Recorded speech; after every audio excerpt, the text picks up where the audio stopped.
So Sebastian, if you know how to use the chat feature over there on the right, or sorry, at the bottom of your screen, if you want to type in the chat sort of any questions that you might have before we get started that we can address while we talk, or if you want to say what program or programs you might be interested in at West Georgia, that can help us orient sort of some of the things that we say. Otherwise, we can talk in general about all of our programs too. But if you want to use the chat feature, go ahead.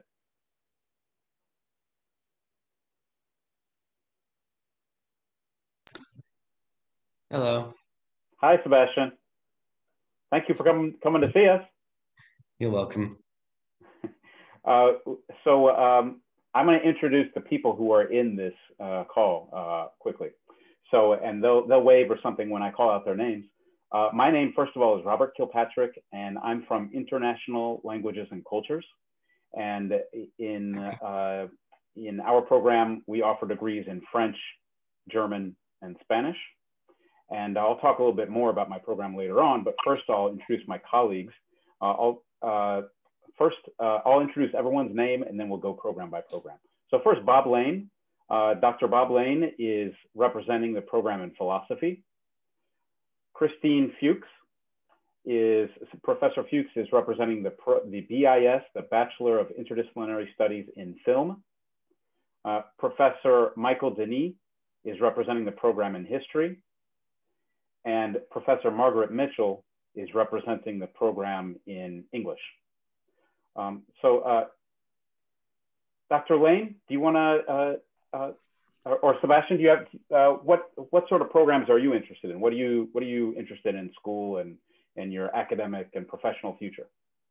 Well, right now I'm interested in looking at the creative writing program along with anything relating to history.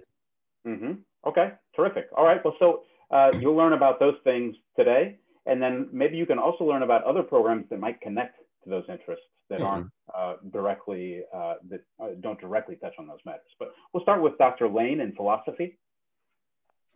Hey, Sebastian, and hey, everybody else. I thought I'd say just a couple of words about myself before I introduce like sort of what philosophy itself is in the philosophy program. I've been a professor at West Georgia since 2002, so a very long time. I'm also a Southern boy. I grew up in Alabama. I've spent most of my life in Alabama at the University of Alabama at Birmingham and then Samford University before that. Finished my philosophy PhD at the University of Miami, and I've been in Atlanta for where I live for a really long time. So I have a lot of experience introducing students to philosophy who have never had a philosophy class before, because in my experience, most high schools don't offer philosophy. So one of the first things that I have to do is actually explain what philosophy is. And it's something like this. It's a form of truth seeking. It's a form of investigation. So philosophy has that much in common with what historians like Dr. Denis do. It has that much in common with people working in the physical sciences and social sciences. But the questions that philosophers try to answer tend to be more fundamental in a way, and they tend to use concepts that are of interest to, if not every single human being, then lots of us. Concepts like justice and free will and knowledge. So philosophers don't just seek knowledge. We want to know what knowledge is, what the difference is between knowledge and mere belief. We seek truth, but we don't want to know just what the different truths are. We want to know what truth itself is and what the difference is between truth and falsehood. A class that I teach almost every semester is Introduction to Ethics. So this could be a class that if you come to West Georgia, you could take to fulfill your general education requirements without, even thinking about a philosophy major or a philosophy minor or anything like that. So in Intro to Ethics, we talk about several different more concrete, practical moral debates that people have in society about things like capital punishment, physician-assisted suicide. Starting just this year, we are beginning to talk about moral issues related to the pandemic and how to distribute scarce medical resources. When you have to think about whether someone who has relatively few years left to live, whether they would benefit more from receiving a vaccine than someone who is younger, but who, for example, is a doctor and who has patients that they might be able to continue to treat if they get the vaccine and they're more likely to be healthy. And through all of this, the emphasis is always on students being able to formulate their own reasons for supporting their moral views and their other philosophical views. So in your philosophy classes, you have a lot of practice in oral communication and especially in written communication. So you expressed an interest in creative writing. Sometimes I explain to students that philosophy is almost like a sort of creative nonfiction. Because again, the point is always to find the point of view that's most likely to be true, and then to convey that point of view, especially in writing. I won't go on for too much longer. I'll give you, though, an idea of what some of our graduates in philosophy have done recently.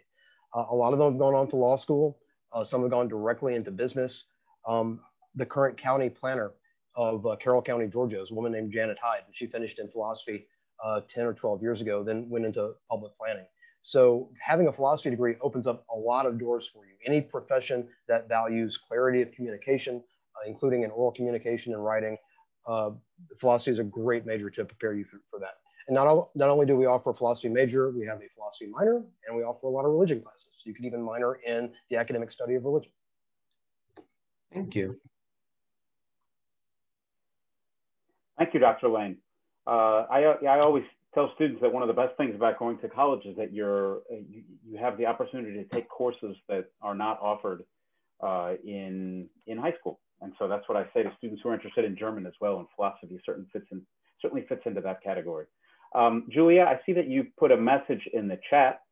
And so yes, here you can learn about Spanish. I'm the coordinator for international languages and cultures, and I will talk about the Spanish program in a little bit.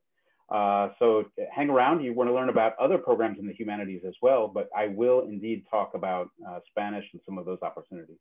Right now, I'm going to introduce Professor Christine Fuchs, who is the director of our Bachelor of Interdisciplinary Studies program in film. And I'll let her introduce that program.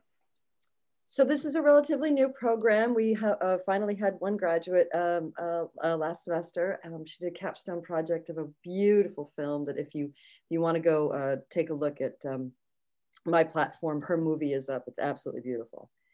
The interdisciplinary program, it's basically taking two career paths, two things you're really, really interested in. Say you're really interested in screenwriting, but you really want to kind of do acting. You get to do both those tracks in this degree program. So they're called tracks, and you have a track advisor for each one of them. I'm the performance advisor for the performance track. I'm an actor, and basically it's like creating your own degree. You're creating your own program, and you get to have both your interests met. So if you're really into, say, production design, you really want to become a filmmaker, but you're interested about, I don't know, maybe becoming a director of photography, you can take both of those tracks and create your own degree. So it's pretty exciting. And it's really nice because the film industry is booming in Atlanta. So it's an exciting brand new program. And I'm really happy to be the coordinator of the program. Andy Walter is the director of it. I'm just the coordinator. So that's our program. All right, thank you. And there is a lot of interesting screenwriting courses if you're interested in that, Sebastian. So just an FYI. Oh, sounds interesting. Thank you for telling me. Of course. Thank you, Professor Fuchs. And so now we'll get to your interest in history, Sebastian. I'm going to introduce now Dr. Michael Denis from our program in history. Thank you, Dr. Kilpatrick. Yeah, my name is Michael Denis. I've been at UWG since 2003. My area of specialty is British and Irish history, especially the Victorian era. Picking up on what Dr. Lane said, I'm in the business of truth seeking, but also in the business of telling stories. You know, I tell people that I read books and talk about them for a living. And the history department has about 20 faculty, and we offer courses in a wide range of historical fields, many different areas of American history, gender history, African-American history, Soviet history, German, French, Latin America, Old South, you know, pretty much any area of history you might be interested in, we've got it pretty well covered. We also have a very well-regarded graduate program in public history. I mean, our graduates have gone on to do many things. You know, we certainly maybe a third of our students are people interested in secondary education, people want to teach high school or middle school social studies, but the rest are go on to do other things. Some have gone into politics, many have gone into law school, many have gone into business. You know, what history has in common with all the degrees that are all the programs that are on offer here is that in many ways, we prepare students for any field, any sort of profession, because we teach students how to think, how to critically analyze, how to communicate, how to do research, how to share what you've learned, right? So, you know, on average, 10 years out, humanities degree students actually tend to be doing better in any field in salary-wise, because they're the ones that get promoted, because they're the ones who can organize our thoughts and make clear arguments and things like that, right? You can take 118 business courses, but it's not going to tell you how to write what you've learned, right? So you need to learn how to write and communicate and critically think. But our students, so they've gone into everything, but we've had a lot of students who've gone into, done well in area museums. For instance, the Country Music Hall of Fame archivist is one of ours. The person who helps run the cyclorama at the Atlanta History Museum, many other areas. But I would say just about any area of history, any sort of stories you're interested in you'll find them being told in the history department, and both as a major or as a minor. Thank you. Thank you. Thank you very much, Dr. Denny. I think Sebastian and Julia, a common thread running through these different presentations is the amazing versatility of graduates from a humanities program. So we all have different areas of focus in our disciplines and the sort of coursework that we offer and the sort of training that students receive. But the graduates from our programs are participating in a very wide variety of careers. And there's not just a one-to-one correlation between what you study and you're doing that job. So that's something that that richness of opportunity is something that we all sort of tout in our programs. So related to that, I'm going to introduce Dr. Margaret Mitchell, and she'll be able to talk about the English program and specifically about creative writing, since you were interested in that. Right. The English program has a lot of options. You can major in English literature, or you can pursue our secondary ed track if you're interested in teaching, but we also house the creative writing minor. And you can either major in English and take lots of courses in creative writing, or you can major in something else and pursue a minor in creative writing.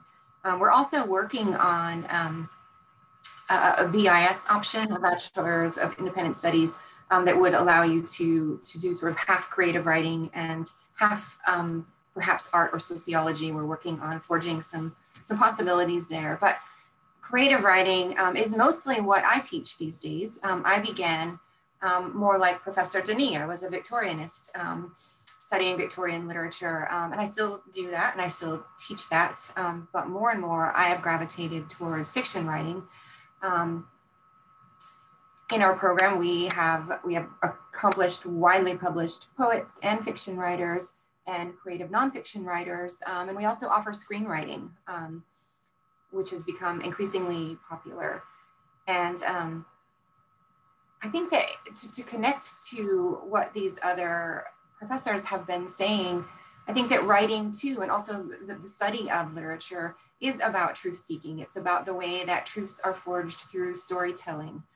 And in the English department, we both study and analyze those stories, and we also create them. We also are engaged in the telling of those stories. The creative writing minor is really popular. There are all sorts of opportunities within it. We have a distinguished award-winning creative writing magazine that's run and published by students. It's won national awards. It's very beautiful, and it involves other disciplines as well. It includes art and music. It's become more and more sort of inclusive over the years. There are opportunities to get involved with the editing of that. We also have a publishing and an editing track in the English department, or not track, I'm sorry, it's a certificate that can give you really hands-on experience with those kinds of skills. But like the other professors represented here, I want to say that there's this myth, of course, in our culture that degrees in English or in the humanities, leave you flipping burgers at the end. And it's just not true. We have people who go into law, who go into business, who go into public relations, who teach, of course, which is an incredibly valuable role. in our society who work in editing and publishing, who write. A lot of our really serious creative writing students go on to MFA programs or PhD programs in creative writing. We have people at all sorts of programs around the country. They're publishing books, they're teaching themselves, they're doing all kinds of interesting things in the field. So it's an exciting place to be. All right, thank you. Thank you, Dr. Mitchell. And Sebastian, Dr. Mitchell herself is one of these accomplished novelists in the English program. So you just met one of their terrific writers. I'll talk briefly about the program in international languages and cultures. Julia, you came in a little bit after Sebastian, so I'll just say that my name is Robert Kilpatrick, and we offer programs in French, German, and Spanish.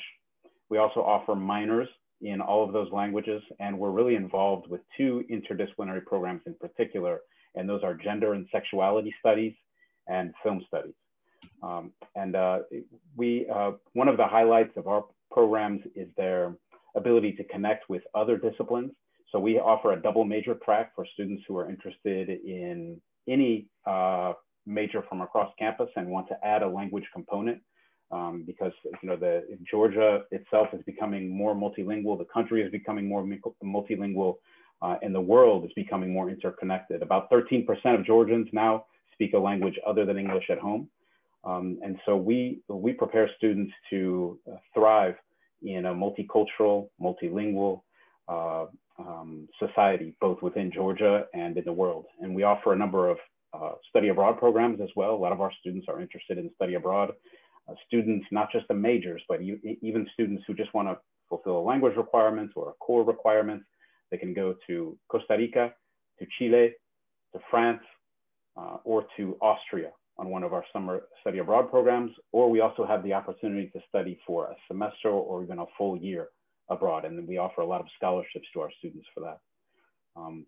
Otherwise, in our program, we focus a great deal on undergraduate research. So like students in history and philosophy and English, we train our students how to do research, how to present research, both in English and also in the language that they choose to study. And we train students how to think critically about cultures and cultural difference, and ultimately about their own culture, sort of to decenter their own cultural sense of self, to put themselves in a broader context of the world. So we really, international, that name in our title, I think it captures that first part of that interconnectedness to cultures and societies, also to disciplines around campus. So that's an overview of international languages and cultures.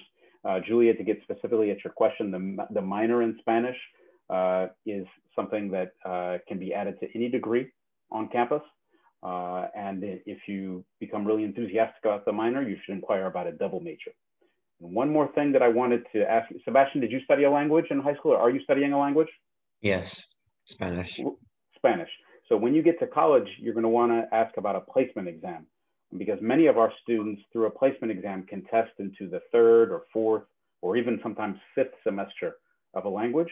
And that saves them a lot of money and time as they move towards their degree. It's a really interesting option. So be sure to inquire about study abroad, the placement exam, the minor, and the double major. And our students, like the graduates of these other programs, are working. They're not, the majority are not Spanish, French, German teachers, although some are, and we really value their contributions. But the majority go off to do a variety of other things, working in healthcare, or translation, or business, or the nonprofit sector. There's just a variety of opportunities. So I think those are our general presentations. Now we'll open the floor to Sebastian and Julia if you have any follow-up questions. We're here and we're happy to answer whatever you might want to know more about. So you said you offer study abroad programs to countries like Costa Rica, Chile, France, and Austria. Do you happen to have anywhere else, or are those the only countries you have right now? UWG has study abroad opportunities for many, many different countries. You would go to the Office of Education Abroad to learn about study abroad in Asia, in other places in Europe, in South America. There are dozens of different study abroad opportunities. Those are the programs that are sponsored by faculty in our department and what's unique about our programs is that they're language immersion programs. But you can also find programs on campus that where students study in English in an international sphere. Yes, there are also study away programs too that go to places in New York, in the United States. For instance, history department's gone to New Mexico, also to New York City, and various other places as well. Yeah, even study abroad in history. Yeah, sorry, go ahead, Margaret. Oh, that's okay. I was just going to say that the English department has a study abroad program in Italy that is pretty heavily immersed in creative writing. It's led by one of our great creative writing professors. They're not going this year, of course, but they go to a little city called Spoleto. It's a very, very old and very architecturally interesting and beautiful and culturally rich city. And there's always an option to take creative writing classes and travel writing classes while you're there. So yes, there are lots of study abroad options across the university, but within each department, there tend to be a couple, one or two programs that are sponsored by that department and run by that department. And we do this wonderful Italy program every spring. Dr. Denis, could you add something about you talked about study away, about the study abroad, what you've done in the past and what you have coming up in the future? I thought there was something maybe in the works for South Africa. There is. We've gone to France 2 or 3 times, and yeah, South Africa is the next one. I think that's 2022, maybe either 2022 or 2023. That's the next next new one. I think we go every other summer. I think the history department does one. That's cool. And how would we have to pay for some of it, or do you guys cover the costs for everything, travel and all that? And I've not run one, but I know that we won't cover all the student costs, but I believe the student aid is available though, because you are taking credits. So the study abroad usually is in the summer, though there are semester long ones, which is a different thing. But our ones are 2 or 3 week summer classes. And we usually get a pretty good deal in terms of housing and flights and things like that. But I do believe that you can use student aid for them, and certainly student loans and that kind of thing. There are also scholarships specifically for those that you can apply for, that the Office of International Student Programs does. So yeah, we keep those programs affordable, and then there are all sorts of ways in the university to find funds to help you go, and you'll be advised through the whole process so that people will help you figure out how you can afford it and how you can make it possible for yourself. We really, really encourage students to try to do that if it's at all possible, knowing that financially it's not always easy, but we work hard to keep the programs really affordable, and also to help students figure out how to do it. I appreciate that. Thank you. That's right on. And I'll just add, I've directed a lot of summer study abroad, and we also have an exchange program. And UWG is really great at mentoring students as they apply for national scholarships. And we've had several students win national scholarship awards to help them study abroad, amounts up to $3,000–4,000. There are a lot of awards available in particular for Pell Grant recipients, but not only for Pell Grant recipients. So those are definitely things you should apply for. We have every student who studies abroad does receive some financial support from the Office of Education Abroad. Usually it's somewhere between $500 and $1,000 if you're studying for a summer, and it's usually over $1,000 for students who go abroad for a semester or a year. And some departments, some programs, I'm not sure about the other programs here, but every year we award about $10,000 in internal scholarships to students who are studying abroad. So it's a major priority for all of us in the humanities to make study abroad, whatever the discipline is, to make it possible for the students. All right, thank you. Julia, do you have any questions?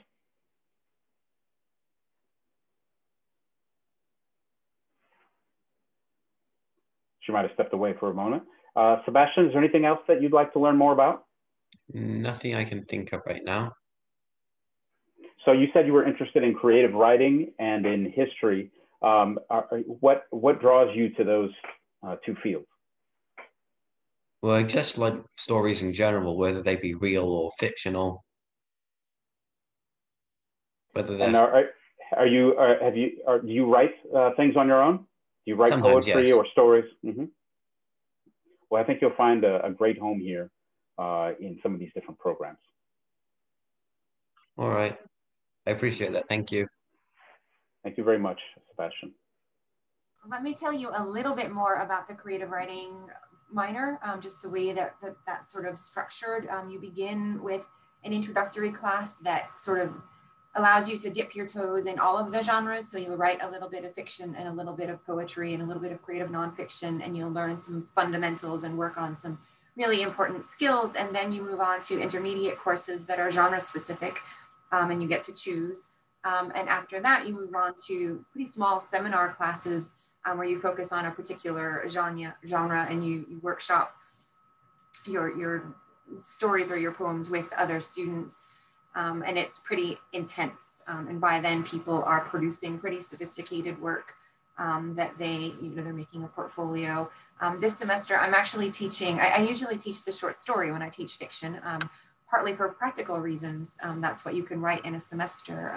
But I've been sort of experimenting with teaching a novel class where students actually begin to write a novel. They sort of do the preparation, they plan it, they come up with a concept, and then they begin writing the early chapters of a novel. So I have several students who are deeply engaged right now in writing their own novels. So That's interesting. I'll keep that in mind. Thank you. Dr. Lane, might you be able to talk for a second, since Sebastian's interested in storytelling? I think Dr. Lane is still there. Yeah.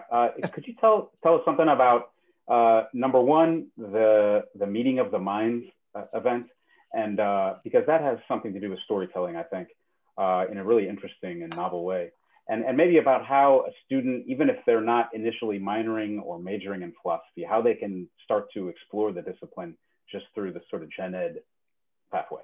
Yeah, sure. So the Meeting of the Minds is an annual theatrical event that was started by my colleague in philosophy, Dr. Janet Donahoe, more than 20 years ago. I think last year was the 20th anniversary of the event. And it works this way. Students of philosophy, mostly majors in philosophy and minors in philosophy, but sometimes other motivated students too, portray the roles of historical philosophers. So from Plato to Aristotle to medieval philosophers up until people who have lived in the 20th century. And they participate in a scripted debate in front of a live audience. So the students themselves choose the philosophical topic that they'll debate. They choose that at the beginning of the fall semester. Hello, person who's joined us. They choose that at the end of the fall semester, and then beginning in the spring, they write a script, taking words from works from the history of philosophy and sort of reshaping them, retooling them so that they make sense within the context of a debate. And so they will take the stage, many of them in costume. They will have a debate in character, and then at the end of the debate, they will take questions from the audience, still in character. And so if a student is playing Plato, that student will answer the audience question as Plato would, trying to the best of their ability to represent Plato's ideas. So that's a lot of fun, happens every spring. I think that the question for this spring, which will be, it'll happen either the end of March, the beginning of April. It will be online because of the pandemic. So anyone else who's interested can tune in and watch. I think the question is going to be whether life has a meaning, whether life has a purpose, whether life has value, something like that. So that's about the Meeting of the Minds. Most of our majors and our minors come to the University of West Georgia not intending to major or minor in philosophy, because like I said earlier, most high schools just don't offer classes in philosophy. And so freshmen coming in really have no concept of what it even is. But there are lots of ways that new students at West Georgia can kind of dip their toes in the subject of philosophy, earn course credit without making any kind of commitment toward the major or the minor. We offer 4 different courses in our general curriculum, which is what we call, or we call it the core. One of them is Introduction to Philosophy. One is the one I mentioned earlier, Introduction to Ethics. I teach multiple sections of that every year. We offer a class that's called Critical Thinking. In critical thinking, the emphasis is on the identification and the analysis and the evaluation of different kinds of argument. So in critical thinking, you learn skills that can be applied to lots of different subject areas, not just philosophy. And then finally, we teach a course that's called Introduction to World Religions. At the University of West Georgia, the academic study of religion it's an interdisciplinary pursuit. There are classes in history and in anthropology and psychology that are relevant to religion, but the religion minor and a religion track within the philosophy major, that all is housed in the philosophy program. And so that Intro to World Religions class is a fourth way that new students can sort of sample what philosophy is and then decide whether it's for them. And if you do decide it's for you, you could go further and maybe complete a minor. The minor is only 6 classes. So it's compatible with any major that you might happen to choose. All right, thank you. Sure. Thank you, Dr. Lane. Welcome, Shania.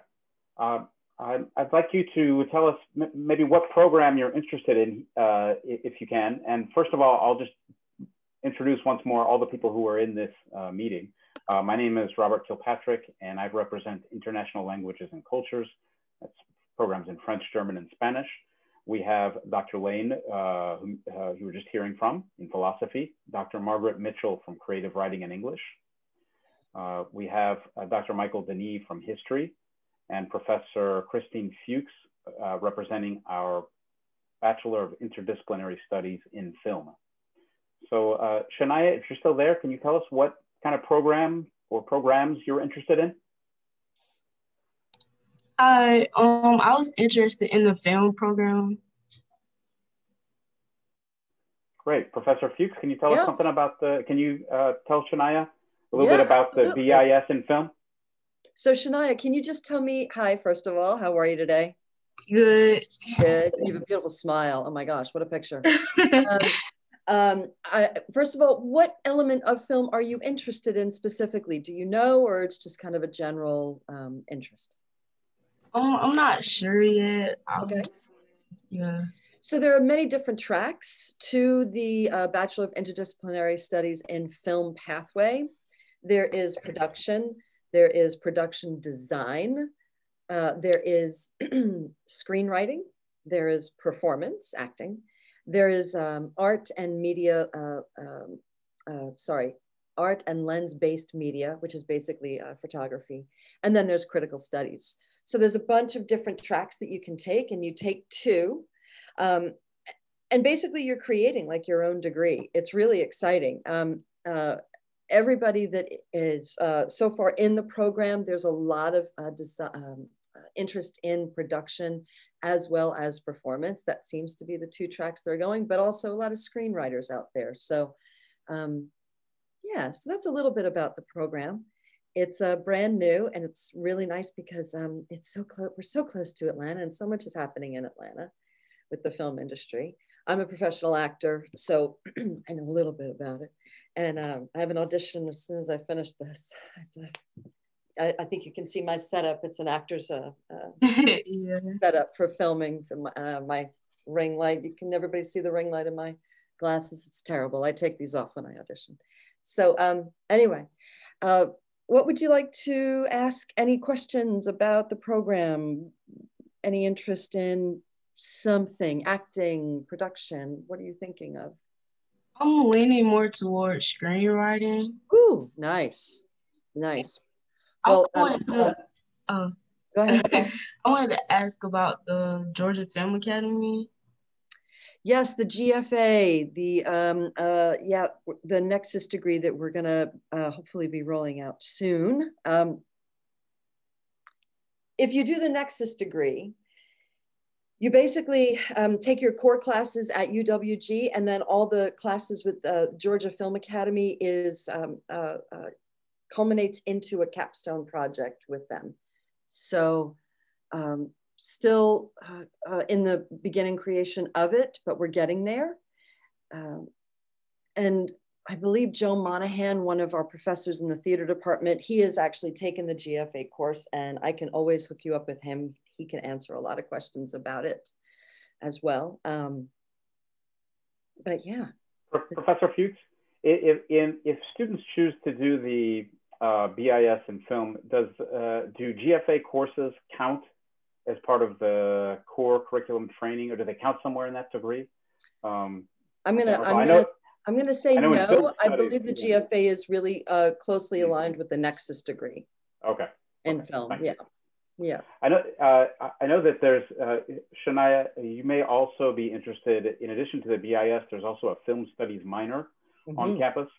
And faculty, in particular faculty from theater, so Professor Fuchs program, English, international languages and cultures and art contribute to that degree. And it offers some foundational training in critical analysis of film-based media. You go a little bit into the history and theory of film. And then beyond the foundational courses, there's a wide variety of options to complete the minor. It's an 18-hour credential that you can add to any other degree. And there's no reason that that couldn't also be paired with the BIS in film, for example, or with a degree in English. But I do want to let Dr. Mitchell also talk about, since you mentioned creative writing, talk about some of the opportunities in the creative writing program. I know that there's creative writing both within theater and within English, but I'll let Dr. Mitchell maybe say a few words about what they offer. Right, I wanted to add that screenwriting can be a part of the film minor, and I believe the BIS as well. And you can take screenwriting classes either in the English department or in theater. We have lots of options, but we've been offering more and more of those classes. We have a lot of students who are really interested in that these days. So we have intermediate classes in screenwriting that sort of feed into advanced classes in screenwriting, where people are producing entire screenplays and doing really interesting work. You can also do that as an English major or as a creative writing minor, where you can focus on screenwriting while playing around in other genres like fiction and poetry as well. So lots of options for studying screenwriting. And I'd like to add too that film is inherently it's one of the most interdisciplinary of all possible disciplines. So each one of us here represents a program where you can find some sort of film course. We teach a philosophy, I think philosophy in film or philosophy of film course. Dr. Lane, you? Yeah, it's right? I think the title of the course is Philosophy in Literature and Film. And it's taught every 3 or 4 semesters.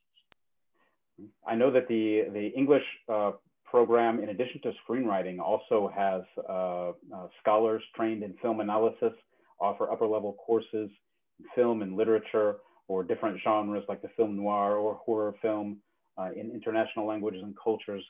We offer courses, for example, sexuality and gender in French cinema, horror and science fiction in Latin American cinema. So there are lots of options there too. And I'm not, Dr. Denis, maybe you can, I know that historians must be turning increasingly towards video media in their presentation of the storytelling that they're doing. Are there film courses offered through history as well? Sure, yeah, I've offered on World War II through film, another one on history, film, and violence, modern Ireland. So we talked about violence and politics and how it's depicted in film. So I did a number of films about the Troubles in Northern Ireland, and I showed them in the order in which they were made. So we saw sort of the slow of the despond, and then as you got closer, and then after the peace accord.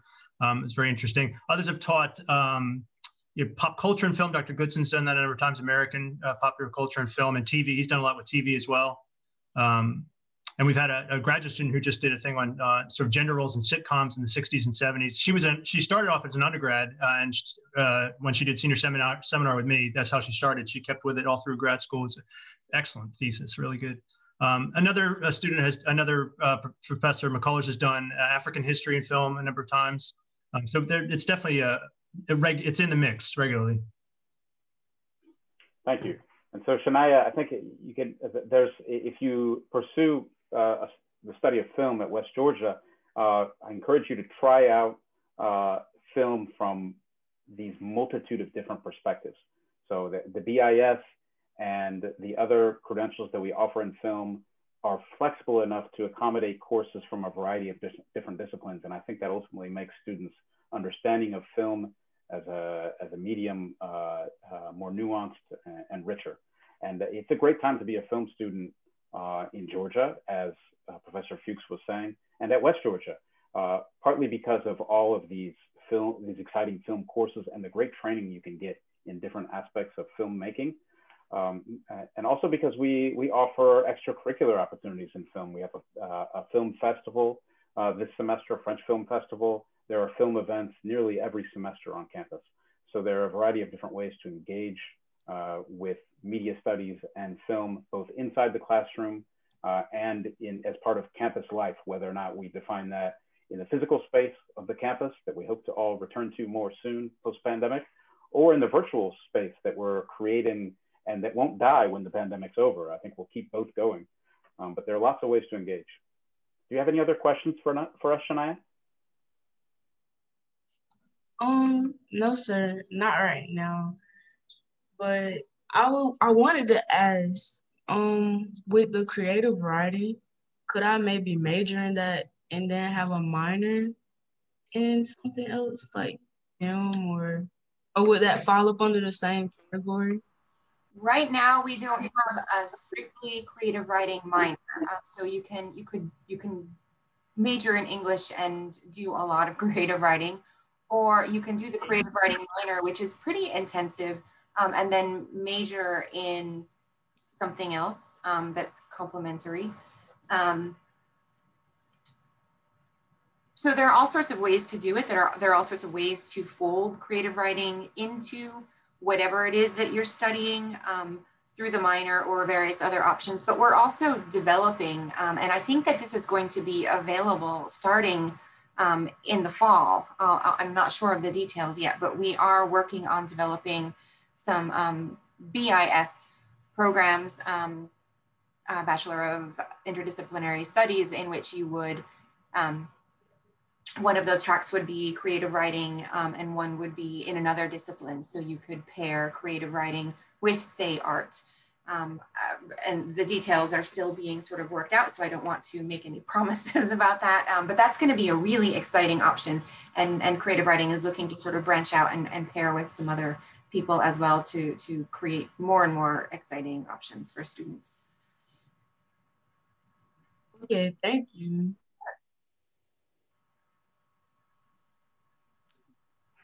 Do any other of our guests?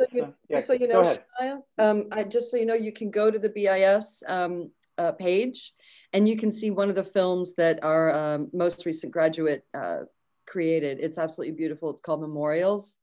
And she just graduated in December, and the film is there for you to view. So the link is there if you want to look. So just letting you know. And I will. Yeah, it's great. I want to go see it too. Yes, please. It's very moving. It's really well done.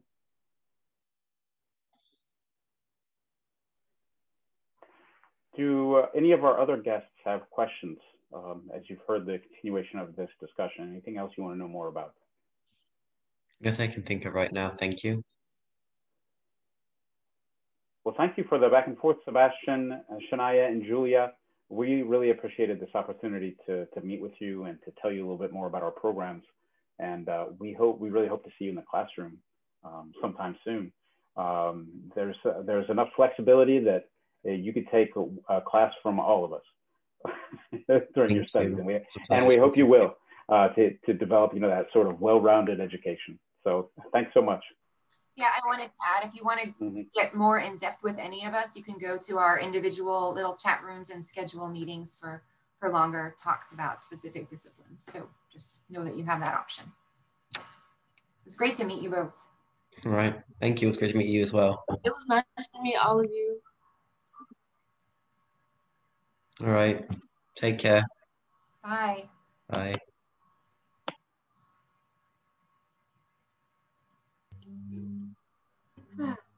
Thanks for moderating, Rob. Yeah, thank you, Rob. Yeah, thanks. You all did a great job. I'm always